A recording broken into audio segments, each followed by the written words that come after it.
السلام عليكم. لا تنسوا الاعجاب بالفيديو والاشتراك في القناة تشجيعا لنا لنستمر بنشر المزيد إن شاء الله. استقر مارسيل كولر المدير الفني لفريق الأهلي على القائمة التي ستشارك في كأس انتركونتيننتال بقطر، وتغادر بعثة الأهلي القاهرة في 4:30 من مساء غدا الثلاثاء متجهة إلى الدوحة للمشاركة في البطولة. وشهدت قائمة الأهلي انضمام أشرف داري وعمر الساعي بجانب أحمد نبيل كوكا الذي عانى من نزلة برد وغاب عن مواجهة أورلاندو في دوري الأبطال، بينما غاب عن القائمة كل من مصطفى شوبير حارس المرمى ويوسف أيمن. وأيضا انضمام ثلاثي فريق الشباب سمير محمد ومصطفى أبو الخير ومحمد عبد الله. وجاءت قائمة الأهلي المشاركة في كأس انتركونتيننتال كالآتي: حراسة المرمى محمد الشناوي، حمزة علاء، مصطفى مخلوف. الدفاع خالد عبد الفتاح، عمر كمال، رامي ربيعة، ياسر إبراهيم، أشرف داري، كريم الدبيس، يحيى عطية الله. الوسط أكرم توفيق، مروان عطية، عمرو السولية، إمام عاشور، عمر الساعي، طاهر محمد، محمد مجدي، أفشة، أحمد نبيل كوكا، كريم وليد، مصطفى أبو الخير، بيرسي تاو، رضا سليم، حسين الشحات، محمد عبد الله. الهجوم محمود كهربا، وسام أبو علي، سمير محمد. وتواجد كريم وليد في قائمة الفريق مجددا بعد فترة من الغياب بسبب الإصابة. وينتظر الأهلي الفائز من مواجهة بوتافوغو البرازيلي وباتشوكا المكسيكي لمواجهته مساء السبت في كأس التحدي ونصف نهائي كأس انتركونتيننتال. ويقام اللقاء على ملعب 974 بالعاصمة القطرية الدوحة.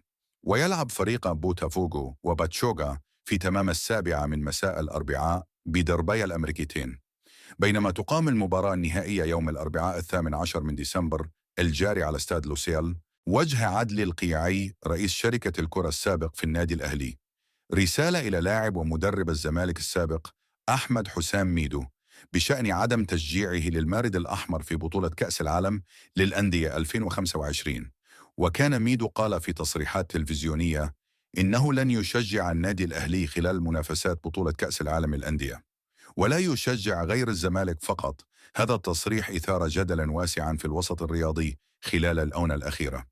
وقال القيعي خلال تصريحات عبر قناة الأهلي لبرنامج ملك وكتابة: ميدو أنت قدوة، وهذا الحديث قد يقبل من أشخاص آخرين. النموذجان اللذان قالا هذا الأمر لم يفنيا عمرهما في نادي الزمالك. هناك لاعبين آخرين أفنوا عمرهم في النادي ولم يقولوا هذا الكلام. وأضاف: هذا الكلام قد يكون واقعيا، لكن ليس من اللائق أن يقال. أنت تخاطب مجتمع تعلمه الأصول، مشاعرك ليس من المفترض أن تظهر عليك. وواصل: سؤال هل ستشجع الأهلي؟ سمج. والإجابة غريبة من بعض النماذج القدوة التي تناقض نفسها. هذه ظاهرة انتشرت وهي المتاجرة بالكراهية.